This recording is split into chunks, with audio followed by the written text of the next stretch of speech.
참빛교회 주일 예배 이렇게 함께 온라인으로 참석하시는 여러분들 주님의 이름으로 환영합니다.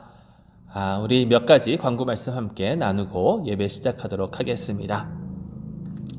계속해서 코로나 사태로 인해서 온라인 예배 계속해서 진행되고 있습니다. 여러분들 뉴스를 통해서 들으셨겠지만 아직도 이 사태가 줄어들 기미가 보이지 않고 여러 주에서는 계속해서 늘어나고 있는 그러한 상황입니다. 콜로라도에서도 그렇게 다른 주만큼 심각하지는 않지만 그래도 계속해서 이 케이스들이 늘어나면서 좀 더 조심하고자 하는 그런 마음들이 있는 것 같습니다. 우리가 언제 다시 함께 모이게 될지는 모르지만 그날까지 계속해서 인내를 가지고 함께 이렇게 참여해 주시면 감사하겠습니다. 주일 예배, 또 성경 공부와 토요 기도회, 어린이 말씀 등 온라인 유튜브 채널을 통해서 많은 참석 부탁드립니다. 수요 성경 공부가 지난주 마지막 사도행전 강의를 마치고 이번 주부터는 한 달여간 이렇게 잠시 쉬겠습니다. 한 달 후 또 다른 성경 공부 주제로 가지고 이렇게 돌아올 테니까 그때까지 기다려주시면 감사하겠습니다.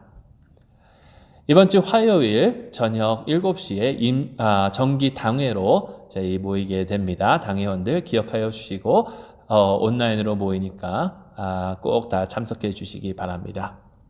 또 이번 주 화요일 오후 2시에 덴버 노회가 임시 노회로 모이게 됩니다. 노회 커미셔너들 꼭 참석해 주시기 부탁드립니다. 광고 말씀은 여기까지고 지금 이 시간 우리 함께 하나님께 예배 드리도록 하겠습니다. 우리 다 함께 하나님께 기도 드리심으로 예배 시작하도록 하겠습니다.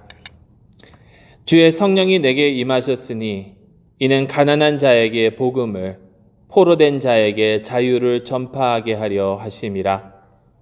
전능하신 하나님, 하나님의 자녀 중 가장 작은 자에게 하는 것이 곧 그리스도를 위해 하는 것이라고 하나님의 아들 예수 그리스도께서 가르치셨습니다. 예수께서 모든 이의 종이 되셨듯이 우리에게도 남을 섬길 수 있는 의지를 주소서. 이제와 영원토록 성부와 성령과 함께 한 하나님으로 살아계시고 다스리실 자기의 생명을 버리시고 우리를 위해 죽으신 예수님의 이름으로 기도합니다. 아멘. 우리 다 같이 사도신경으로 우리의 신앙을 고백하도록 하겠습니다. 나는 전능하신 아버지 하나님, 천지의 창조주를 믿습니다. 나는 그의 유일하신 아들 우리 주 예수 그리스도를 믿습니다. 그는 성령으로 잉태되어 동전녀 마리아에게서 나시고 본디오 빌라도에게 고난을 받아 십자가에 못 박혀 죽으시고 장사된 지 사흘 만에 죽은 자 가운데서 다시 살아나셨으며 하늘에 오르시어 전능하신 아버지 하나님 우편에 앉아 계시다가 거기로부터 살아있는 자와 죽은 자를 심판하러 오십니다. 나는 성령을 믿으며 거룩한 공교회와 성도의 교제와 죄를 용서받는 것과 몸의 부활과 영생을 믿습니다. 아멘. 우리 이 시간 다 같이 하나님께 찬양 드리도록 하겠습니다.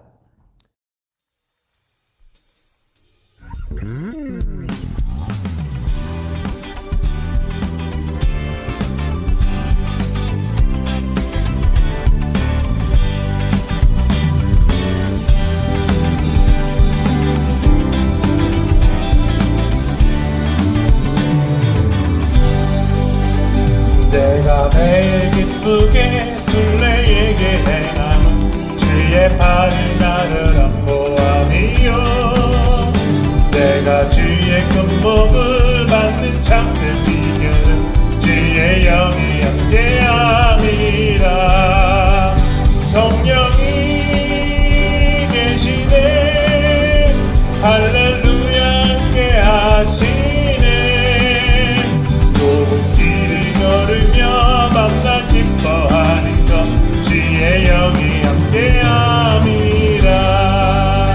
전에 죄에 빠져서 평안함이 없는데 예수 십자가의 공로 힘입어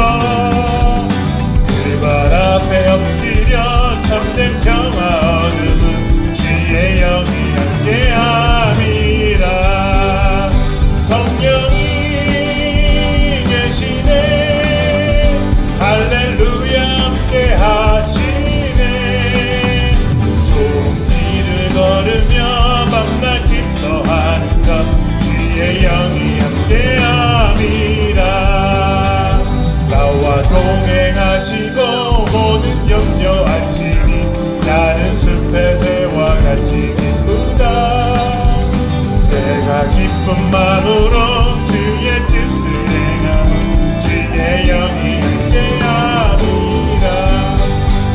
성령이 계시네 할렐루야 함께 하시네.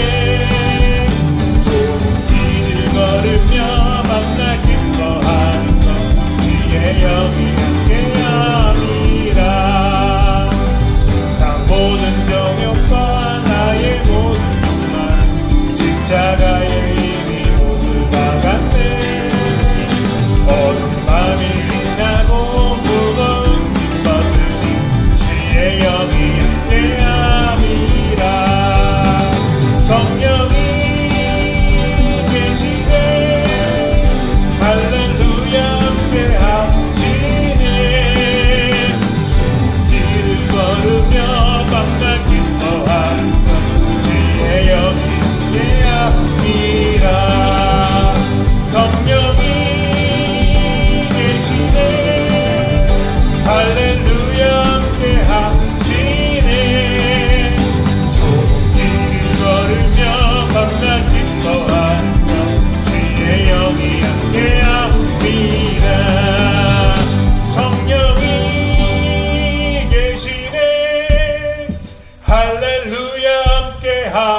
오늘 같이 보실 하나님의 말씀은 마태복음 11장 16절에서 19절 그리고 25절에서 30절입니다.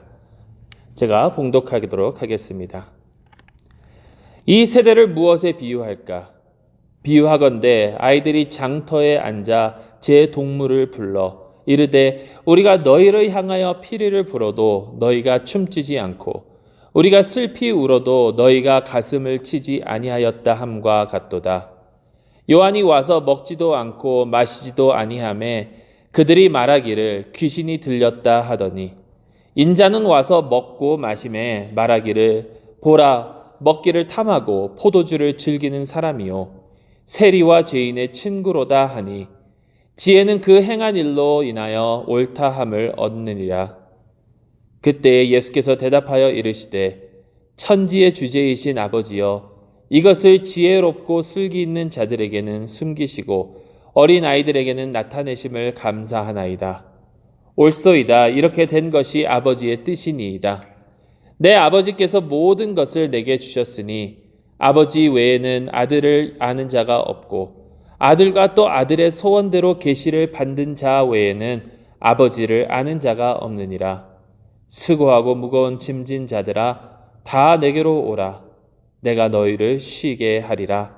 나는 마음이 온유하고 겸손하니 나의 멍에를 메고 내게 배우라. 그리하면 너희 마음이 쉼을 얻으리니 이는 내 멍에는 쉽고 내 짐은 가벼움이라 하시니라. 살아계신 하나님의 말씀입니다. 하나님께 감사드립니다.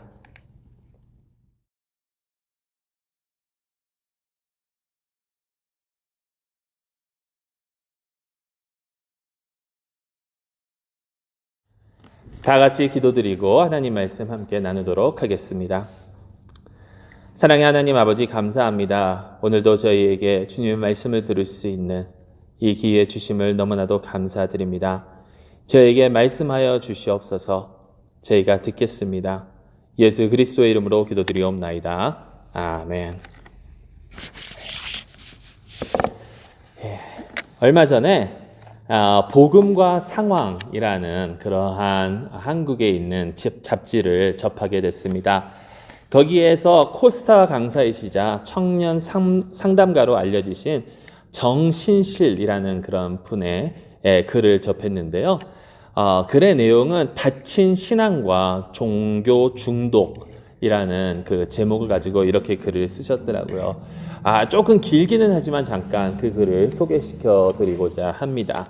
잘 들어보시기 바랍니다. 기도해보고 결정할게요. 청년부 시절 한 사람이 가끔 생각난다. 크고 작은 결정사항 앞에서 늘 이렇게 대답했다. 주보의 시를 수련의 후기를 써달라고 부탁한 적이 있었다. 기도해보고 결정할게요. 예상을 빗나가지 않았다. 이걸 두고 뭐라 할 수도 없는 것이 부모님 계신 고향에 갈 때도 버스를 탈지 기차를 탈지 기도하고 결정하는 정도였으니 그저 그의 하나님께서 글을 쓰라는 결제를 내려보내 주시길 기도할 수밖에. 그의 말에 자주 거부감을 느꼈다. 실은 이 친구가 싫었다. 기도를 많이 하는 집사님이 계셨다. 친절하게 손잡아주고 위로해 주시는 따뜻한 분위기도 했다. 가끔 교회 복도에서 마주쳐서 이런 말씀만 하지 않으시면 참 좋았는데. 정 선생님, 요즘 힘들어요? 내가 기도해 보니까 정 선생님이 힘든 것 같던데. 하여튼 힘내요. 내가 늘 기도하고 있으니까. 위로로 다가와 순간적으로 울컥하려는 감정을 확 밀어넣게 되었다. 인생 힘들지 않은 순간이 얼마나 있다고. 하나님도 참, 제가 힘든 걸 아시면 저한테 직접 말씀하시던지 해결해 주시던지 왜 집사님께 뒷담화 하세요? 속으론 이랬지만 대충 훈훈한 말로 대화를 마무리했다. 돌아서는 마음은 한없이 갑갑했던 기억. 기도하면 뭐가 그렇게 잘 보이고 하나님의 음성이 잘 들리기로는 우리 엄마가 1등이었다. 엄마가 기도해 보니까 이번 일 잘 되겠더라. 기도 끝에 내가 활짝 웃더라고. 엄마가 기도해보면 안 되는 일이 없었다. 시험도 잘 볼 거고, 면접 결과도 좋을 거고, 맡은 행사도 잘 진행할 거고, 아픈데 큰 문제 아닐 거고.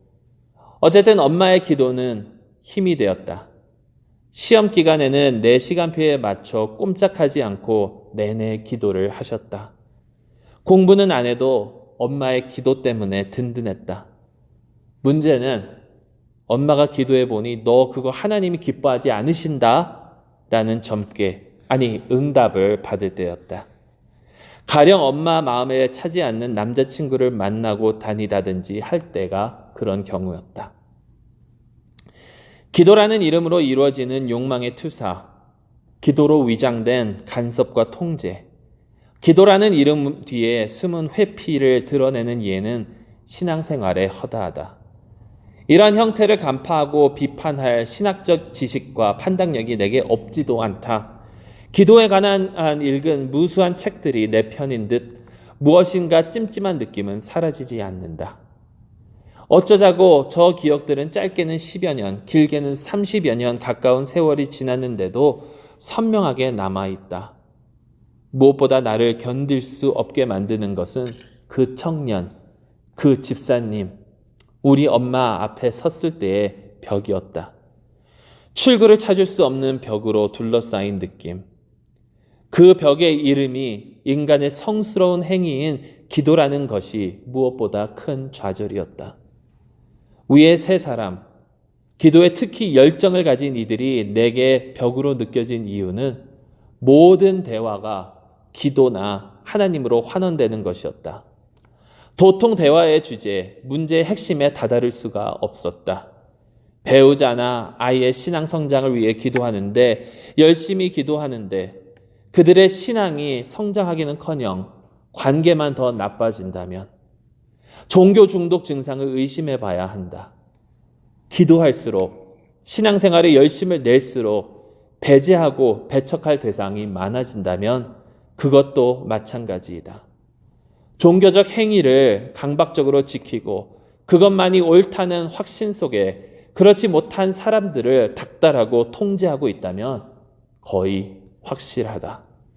여타의 중독과 달리 종교 중독이 가진 치명적 해악이 여기에 있다. 알코올이나 마약처럼 누가 봐도 나쁜 것에 중독된 사람에게는 부끄러움이 있다. 책상 밑에, 장롱 안에 술병을 숨겨두거나 난 그 정도는 아니야 하며 자신의 중독 행동을 깎아내리게 되어 있다.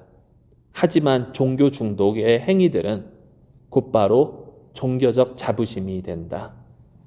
새벽기도, 11조, 주의 성수 등의 행위가 진실한 자기 대면을 대체할 수 있도록, 즉 중독 증상이 심화될수록 흔히 믿음 좋은 사람으로 비치는 것이 중독 권하는 교회의 현실이다.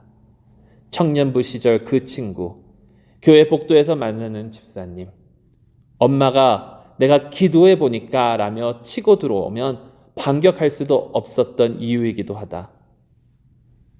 너는 저들만큼 기도하냐는 목소리가 내 안에 들려온다.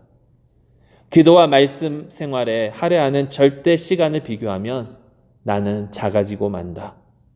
기도도 안 하는 것들이, 주의 성수도 안 하는 것들이 하면서 공격한다면 방어할 도리가 없다. 아무리 열심히 기도한들 기도 중독자를 어떻게 당해낼 것인가? 부끄러움 없는, 거침없는 중독 행동의 몰입은 필연 나만 옳다는 자아 중독으로 귀결된다. 자아 중독의 몹쓸 폐해, 다른 모든 사람이 자기와 같은 방식으로 믿어야 한다고 확신하며 통제하고 억압하기 시작하면 답이 없다. 자기와 다른 방식으로 신앙생활하는 사람을 배제하고 심지어 허무하기에 십상인 것이다. 여러분, 오늘 저희가 접한 이 마태복음 본문에서 예수님께서 말씀하고 계시는 이 세대를 누구에게 무엇에 비유할 거라고 하실 때 이 세대가 바로 이러한 종교 중독자들의 세계가 아닐까요? 그러면 오늘 말씀은 오늘 말씀의 배경은 제자도에 관한 것입니다. 마태복음을 살펴보면 마태복음의 구성은 크게 5가지의 큰 담론이 있고 그 담론 뒤에 거기에 맞는 그 생활의 이야기들, 예수님의 사역의 이야기들 등이 뒤따르고 있습니다. 근데 오늘은 2번째 담론, 즉 제자들을 부르시고 또 제자들에게 말씀을 가르치시고 보내시는 그 내용의 담론 뒤에 나오는 그러한 이야기입니다. 그러니까 즉 예수의 제자로서 우리가 어떻게 살아가야 하는가, 그리고 이 세대가 예수님의 제자들을, 사도들을 받아들이지 않는 것에 대한 이야기가 바로 오늘의 이야기죠. 예수님께서는 그러한 세대를 보시고 한탄하십니다. 하나님보다 자신들을 더 중요시 생각하기 때문에 한탄하고 계신다라는 거죠. 바로 이들이 종교 중독자들의 모습을 가지고 있기 때문에. 여러분, 이 세대를 무엇에 비유할 거라고 하시면서 예수님께서는 그 세대를 아이들이 장터에서 하는 그 놀이에 비유를 하십니다. 그 시대 아이들이 많이 놀았던 놀이 중 하나가 결혼식 놀이와 장례식 놀이입니다. 결혼식 놀이는 피리를 풀면 주변에 있는 아이들이 피리를 불면 다 춤추면서 함께 즐거워하고 기뻐하는, 그래서 결혼식 축제를 생각하는 그것을 연상케 하는 그러한 놀이였고요. 장례식 놀이는 누군가가 슬피 울면은 주변에 있는 아이들이 자신들의 가슴을 치면서 함께 슬퍼하는 그러한 놀이였다라는 거죠. 그 시대의 장례식에 이렇게 이제 장례 행렬이 이렇게 진행되게 된다면 거기에서 우는 사람들이 있습니다. 대표로 우는 사람들이 있으면 그 주변에 있는 사람들은 다 함께 울면서 그 장례식에 동참하는 그러한 풍습이 있었어요. 이러한 것들을 아이들이 놀이로 이렇게 하는데, 문제는 이 비유의 아이들은 그렇게 놀지 않았다라는 거예요. 누군가가 피리를 불었는데 춤춰주지를 않았고, 누군가가 울었는데 가슴을 치면서 울지 않았다라는 겁니다. 자, 이 비유의 뜻이 무엇일까? 사실 이 비유에 대한 해석은 여러 가지 해석들이 있습니다. 그런데 어느 해석이 맞고 어느 해석이 옳고 어느 해석이 틀리다라고 단정 지을 수가 없더라고요. 그렇지만 한 가지 분명한 것은 뭐냐면 자신들의 방식대로 아이들이 하지 않는다라고 해서 그들을 미워하고 그들을 배제하고 있는 그 아이들의 모습이에요. 자신들이 원하는 대로 아이들이 놀지 않았다라고 해서 다른 아이들이, 그래서 그 아이들에 대하여 불평하고 그 아이들을 미워하고 배제하는 그런 아이들의 모습. 여러분, 그 시대에 유대인들이 그랬습니다. 특히 유대인들 가운데 지도자들이, 서기관들이 그랬고 바리새인들이 그랬습니다. 하나님의 율법뿐만이 아니라 자신들이 만들어 놓은 이 장로들의 전통을 강요하면서 자신들의 방식대로 살고 있지 않는 사람들을 다 그들은 정죄하였다라는 거예요. 오직 자기들만이 하나님의 진리를 가졌다라고 이야기하고 오직 자기들의 방식만이 하나님의 뜻을 지키는 것이라고 그들은 말하고 있었다라는 거죠. 근데 여러분, 어떻게 보면 이것이 바로 우리의 모습이 아닐까요? 나와는 조금 다른 그러한 신앙의 모습들을 받아들이지 못하는. 여러분, 크게 보면 이 교단적 그런 배경으로 보면 조금 더 카리스마틱하고 오순절 전통의 신앙을 추구하는 그런 교단들은 개혁주의 신앙을 믿는 사람들에게 그들은 차갑다라고 하고 뜨거움이 없다라고 하고 거기에는 하나님께서 능력을 행하지 않으신다라고 하고 성령을 무시한다라고 하고 사랑이 부족한다라고 지적하지 않습니까? 근데 반대로 개혁주의 신앙을 지키는 사람들은 그 오순절 전통 사람들에게 그들은 너무 가볍다 하고 그들은 깊이가 없다라고 하고 지식적으로 부족하다라고 하고 말씀보다는 체험을 더 의지하는 얄팍한 신앙이라고 하고, 근데 이것을 교단적 그렇게 크게 보지 않고 우리의 마음, 우리의 레벨로, 우리의 수준으로 내린다면요. 아까 그래서 나온 것처럼 저 기도 안 하는 것들이, 저 11조도 안 하는 것들이, 저 주일 성수도 안 하는 것들이라고 하면서 우리가 생각하는 옳은 그 방법대로 신앙생활을 하지 않는 사람들을 우리는 배척하고 있지는 않느냐라는 거예요. 여러분, 이 말씀은 절대로 기도를 안 해도 된다라는 말씀이 아닙니다. 11조를 안 해도 된다라는 말씀이 아닙니다. 주일 성수 중요합니다. 꼭 해야 합니다. 어떻게 보면 신앙생활의 필수적인 그러한 것들입니다. 그런데 문제는 이러한 것들이 주가 된다라면, 메인띵이 된다라고 한다면, 여러분, 이러한 것들에 얽매여 살아간다면, 이러한 행위들만 믿고 의지하고 살아간다면 우리는 결단코 구원으로, 영생으로 이러한 것들이 우리를 이끌 수가 없다라는 거예요. 우리를 만족시킬 수가 없습니다. 아니, 오히려 우리를 억압시키고 우리를 이러한 행동들이 우리를 노예로 사로잡는다라는 겁니다. 여러분 잘 보세요. 우리 가운데 나는 기도를 충분히 해 라고 여기는 사람들이 혹시 있나요? 아니면 나는 신앙생활을 정말 잘해, 충분히 잘하고 있어 라고 여기는 사람들이 저희 가운데 혹시 있나요? 여러분, 이런 질문을 여러분 기도생활 잘하고 계십니까? 신앙생활 잘하고 계십니까? 라고 묻는다면 크게 두 가지 반응이 있을 거라고 저는 생각을 해요. 그게 뭐냐면, 하나는 나는 충분히 잘하고 있어 라고 생각하는 사람들. 여러분, 그 사람들은 어떻게 나는 충분히 잘하고 있어 라고 생각할 수 있느냐면 나와 남을 비교하기 때문이에요. 남과 자신을 비교하니까 나는 저 사람보다는 더 잘해. 그러면서 위로를 받는다라는 거예요. 나는 더 잘하니까. 내가 기도를 해보니까 당신은 이런 것 같아요 라고 말하는 것도 내가 신앙생활을 당신보다는 더 잘하니까, 내가 하나님을 더 잘 믿으니까. 여러분, 이러한 배경 속에서 그런 말을 하는 게 아닐까요? 여러분, 남에 대해서 정말로 걱정이 되고 그 사람을 위하는 말을 전한다면 거기에는 사랑이 뒷받쳐져야 되는 거거든요. 아무리 올바른 이야기를 한다 하더라도 거기에 사랑이 뒷받쳐지지 않는다면, 사랑으로 그런 사람을 대하는 것이 아니라 진정으로 그 사람을 위하는 그런 말을 전하는 것이 아니라 내 자신을 지켜 세우기 위한 그러한 모습밖에는 안 된다라는 거예요. 내가 기도해 보니까 당신 이런 것 같습니다 라고 하는 그 말 가운데 여러분 들으면 알거든요.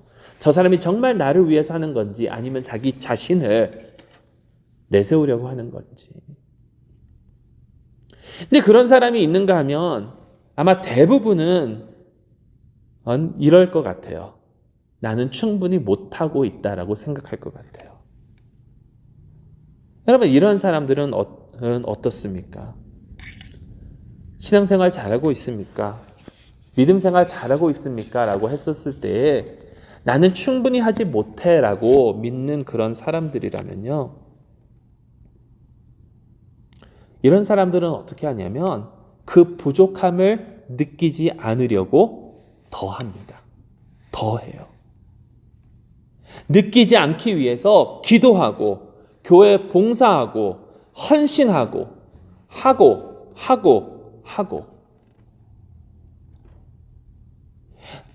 계속해서 이 하는 그 행위에만 빠진다라는 거예요. 근데 여러분, 이거는 마치 뭐냐면 중독이에요, 중독. Alcoholics Anonymous를 창설하신, 그리고 12단계 회복 프로그램을 만든 빌 윌슨이라는 분은 중독자를 일컬어 이렇게 이야기합니다. 두통이 있는데 통증을 느끼지 않기 위해서 망치로 자기 머리를 때리는 사람. 그러면 어린 왕자에 이런 글이 나오죠. 거기서 뭘 하고 계시죠? 빈 병 한 무더기와 술이 가득 차 있는 병 한 무더기를 앞에 놓고 말없이 앉아 있는 술꾼을 보고 어린 왕자는 묻습니다. 마시고 있다. 술꾼은 침울한 표정으로 대답했다. 왜 마셔요? 어린 왕자가 묻습니다. 잊으려고. 술꾼은 대답합니다. 무엇을 잊어요? 어린 왕자는 벌써 그를 불쌍하게 여기며 캐묻습니다. 내가 부끄러운 놈이라는 것을 잊기 위해서. 술꾼은 고개를 떨어뜨리며 털어놓았습니다. 뭐가 부끄러운데요? 어린 왕자는 그를 도와주고 싶어서 자세히 물었습니다. 마신다는 게 부끄러워. 주정뱅이는 말을 끝내고 입을 꼭 다물어 버렸습니다. 여러분, 이러한 신앙생활을 혹 우리는 반복하고 있는 것은 아닌지. 이러한 우리에게 예수님께서는 말씀하십니다. 나 중심의 신앙생활에서 벗어나라고. 주님께로 오라고. 내가 하고 계속하는 그런 것이 아니라 오직 주님의 품에서만 이 세상의 모든 염려와 걱정과 부담감과 이런 것들로부터 자유를 얻을 수 있기 때문에 나에게 오라고. 여러분 28절에서 30절 말씀을 보세요. 수고하고 무거운 짐진 자들아 다 내게로 오라. 내가 너희를 쉬게 하리라. 나는 마음이 온유하고 겸손하니 나의 멍에를 메고 내게 배우라. 그리하면 너희 마음에 쉼을 얻으리니 이는 내 멍에는 쉽고 내 짐은 가벼움이라 하시니라. 여러분 여기에 이 말씀, 특히 28절 말씀에 중요한 단어 3가지가 나옵니다. 그거를 원어에 나오는 그 순서대로 한번 풀이해 볼게요. 그게 뭐냐면 오라, come. 근데 누가 와야 되냐? 그리고 마지막으로 쉼에 관한 겁니다. 쉬게 하리라. rest. 여러분 이 말씀을 잘 생각해 보세요. 오라, come. 하나님께서, 예수님께서 우리를 부르고 계십니다. 팔을 벌리시고 내게로 오라고. 이게 하나님께서 우리를 향한 하나님의 마음이고 하나님의 은혜의, 하나님의 사랑의 그 표현이에요. 여러분 성경을 쭉 보게 되면 하나님께서는 계속해서 우리를 부르십니다. 오라고.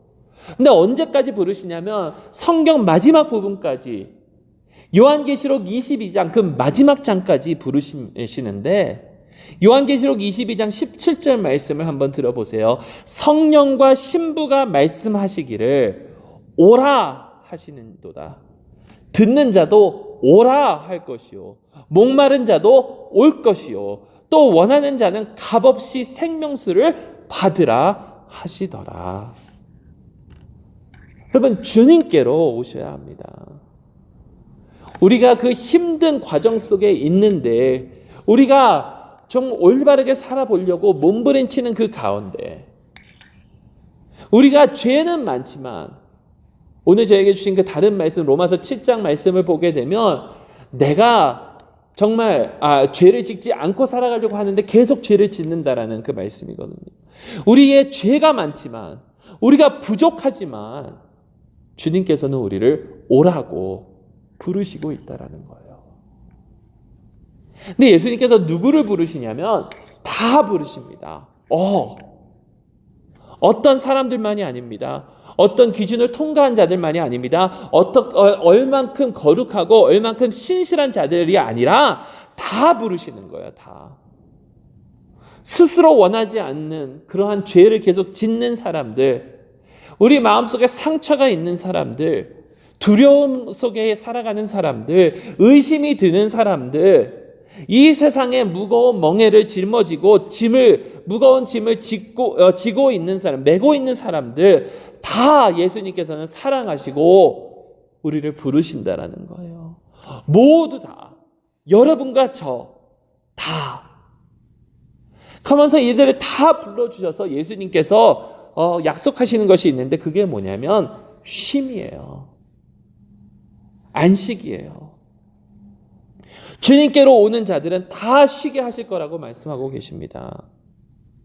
그 모든 고통과 모든 어려움과 그 모든 스트레스로부터 주님께서는 다 쉼을 허락하신다라는 거예요.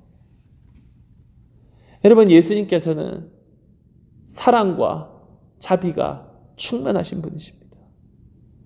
그래서 그런 예수님께서는 우리의 짐을, 우리의 멍에를 대신 짊어지시고 우리에게 당신의 멍에 당신의 가벼운 짐을 대신 주신다라는 거예요.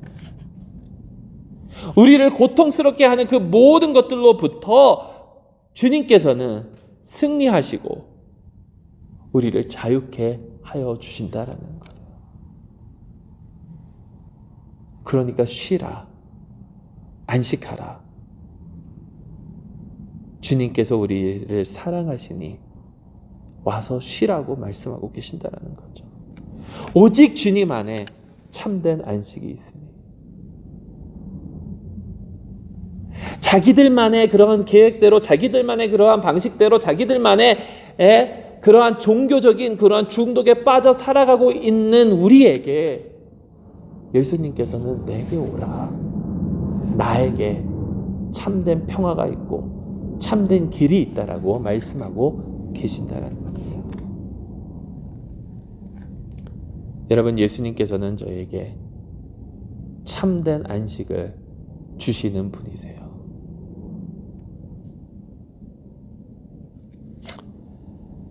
엊그저께가 7월 3일 금요일이 저랑 저희 아내 10년 결혼 기념일이었습니다. 10주년 결혼 기념일이었는데 10년 전 저희가 결혼하는 그날 7월 3일 미국 시간으로 10년 전에 한 큰 사건이 또 한국에서 일어났습니다. 제 신학교 교수님이셨던 게리 페렛 그 교수님, 아내분은 한국 분이시고 그래서 한국에서 사역을 참 많이 하셨는데 그 게리 페렛 교수님과 저희 신학교 선배인 케니의 그 선배가 함께 한국 그 지방에서 사역을 다 마치고 이제 미국으로 돌아오기 위해서 공항버스를 타고 인천 공항을 향해 가고 있었습니다. 그 인천대교에서 그 버스가 다리 밑으로 추락하는 사고가 났었고 그 버스에 탑승하고 있었던 사람들 중 14명은 그 시간 목숨을 잃었습니다. 케니의 선배도 그때 하나님의 품으로 올라갔습니다. 그리고 게리 페렛 교수님은 거의 열흘 동안 코마 상태에서 깨어나지 못하고 있다가 어떻게 이제 깨어나서 이제 오랜 시간 동안 그 재활을 하면서 이렇게 목숨은 이어가셨거든요. 그러면서 한 2년이 지난 2012년쯤에 참으로 어려운 그런 시절을 보내셨다라고 합니다. 하와이에 있는 DTS의 초대를 받아서 거기서 이제 생활을 하고 있었는데 그 제자 훈련한 학교에서 이렇게 생활하고 계셨는데 그러던 어느 날 2012년 아내분이신 그 할리 사모님께서 이렇게 꿈을 꾸셨다라고 해요. 꿈을 꾸셨는데 그 꿈에서 이 케니의 목사님이 나와서 결혼을 하셨다라고 해요. 케니의 이 선배님이 목사님이 이 40이 좀 넘으셔서 이렇게 사고를 당해 돌아가셨는데 그때 그 결혼을 하셨는데 결혼 반지에 MK라고 이렇게 써져 있었다라고 합니다. 그래서 그 꿈을 이제 이 할리 사모님께서 게리 페렛 그 교수님께 이렇게 이야기하면서 MK라고 써져 있었다고 케니가 어느 한인 여자랑 이렇게 결혼했던 것 같다라고 아마 이 이름이 미경이나 뭐 그런 거 아니겠느냐라는 그러한 이야기를 나눴는데 그때 마침 게리 페럿 교수님께서 바로 전날 어느 말씀을 묵상하고 계셨냐면 요한계시록 22장 말씀을 묵상하고 계셨다라고 해요. 그러면서 깨달았다고 합니다. 요한계시록 22장 그 MK는 어떤 한 여성의 이름이 아니라 그 MK는 아마 My King에 대한 약자일 거라고.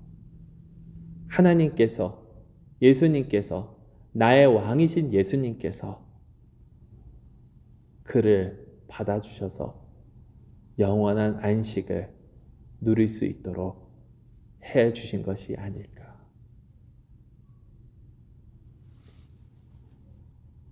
여러분, 우리의 참된 안식은, 우리의 삶의 참된 목적은 예수님에게 있습니다. 오로지 주님께 와서 주님의 사랑 안에서 참된 안식을 누리시기를 바랍니다. 오로지 주님께만 그 사랑이 있음을 깨닫고 주님께만 그 쉼이 있음을 깨닫고 이 세상 살아가는 우리에게 정말 자유를 허락하여 주시고 우리가 살아가는, 우리가 짊어지고 가는 그러한 모든 어려움과 고통과 짊어지고 가는 그 짐 가운데 우리를 쉬게 하시고 영원한 안식을 누릴 수 있도록 해주실 수 있는 분은 바로 오로지 우리 예수 그리스도 뿐이십니다. 케니의 목사님을 영원한 신부로 받아주신 예수님, 우리 또한 주님의 신부로 오라라고 불러주시는 그런 예수님, 내가 하는 것이 아니라 내가 더 해서가 아니라 다 나에게로 오라라고 말씀하시는 그 예수님, 그 예수님의 사랑 안에서 참된 안식을 누리실 수 있는 저와 여러분들이 될 수 있기를 간절히 소망합니다. 아멘.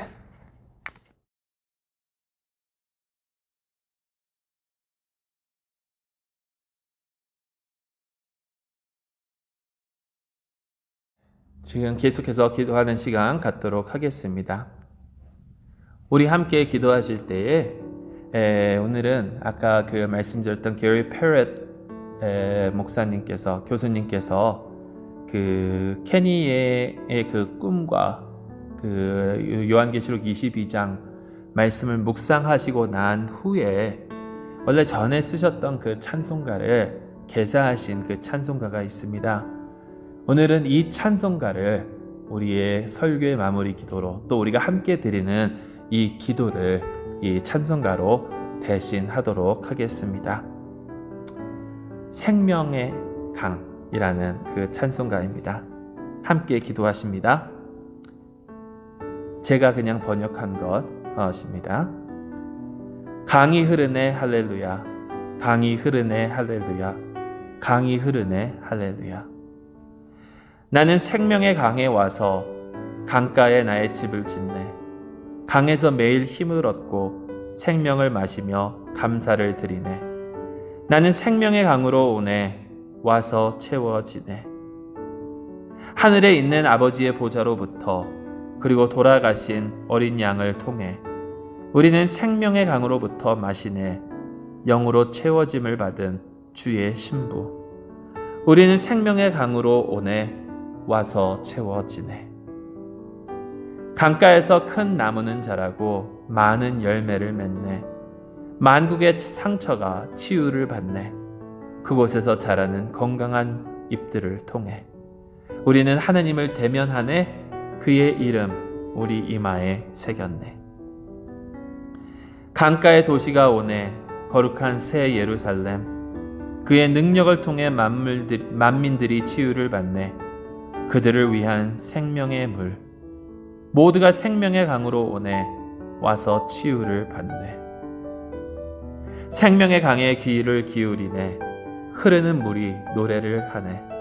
생명의 강으로 와서 왕의 잔으로 생수를 마시는 자. 모두가 생명의 강으로 오네. 와서 채워지네. 강이 흐르네. 할렐루야. 강이 흐르네. 할렐루야. 강이 흐르네. 할렐루야. 시간 계속해서 기도하시도록 하겠습니다. 먼저 나라는 그 나의 욕심이 아니라 오로지 주님만을 통해서 나의 정체성이 형성이 되고 오로지 주님만 위해서 살아갈 수 있는 저희가 될 수 있도록, 그리고 오직 주님의 품 안에서 참된 안식을 얻을 수 있도록 기도해 주시고요. 마지막으로 저희 참빛교회 교우분들 영육간의 강건함을 하나님께서 허락하여 주시기 위해서 기도해 주시며, 특별히 병상 위에 있는 분들을 위해서 우리 함께 기도하는 시간 갖도록 하겠습니다. 함께 기도하시겠습니다.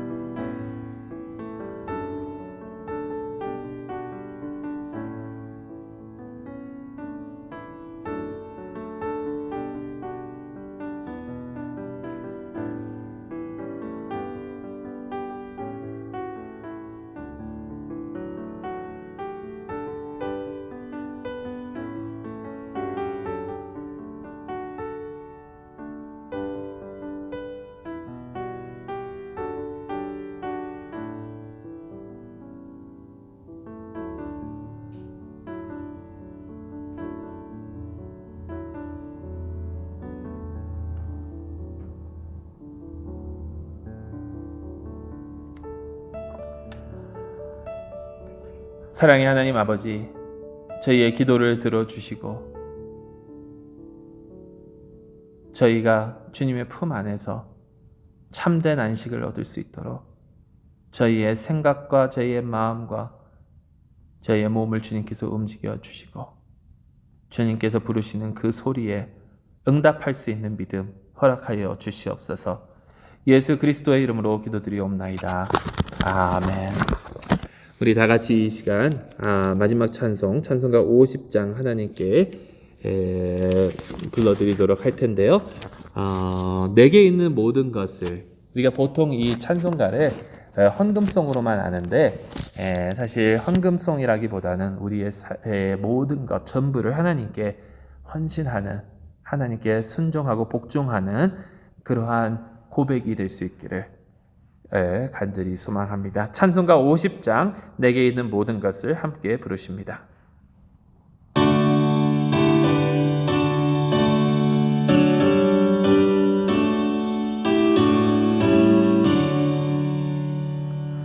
내게 있는 모든 것을 아낌없이 드리네.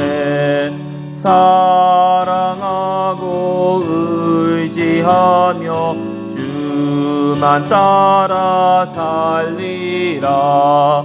주께 드리네. 주께 드리네. 사랑하는 구주 앞에 모두 드리네. 내게 있는 모든 것을 겸손하게 드리네. 세상 욕심 멀리하니 나를 받아주소서. 주께 드리네. 주께 드리네. 사랑하는 구주 앞에 모두 드리네. 내게 있는 모든 것을 주를 위해 드리네. 주의 성령 충만하게 내게 내려주소서. 주께 드리네, 주께 드리네. 사랑하는 구주 앞에 모두 드리네. 아멘.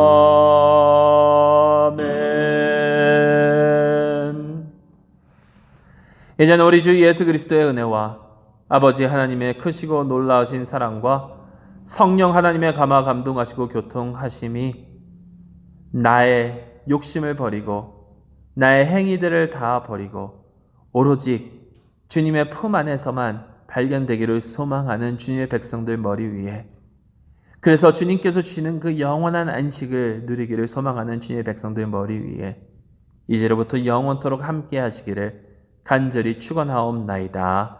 아멘.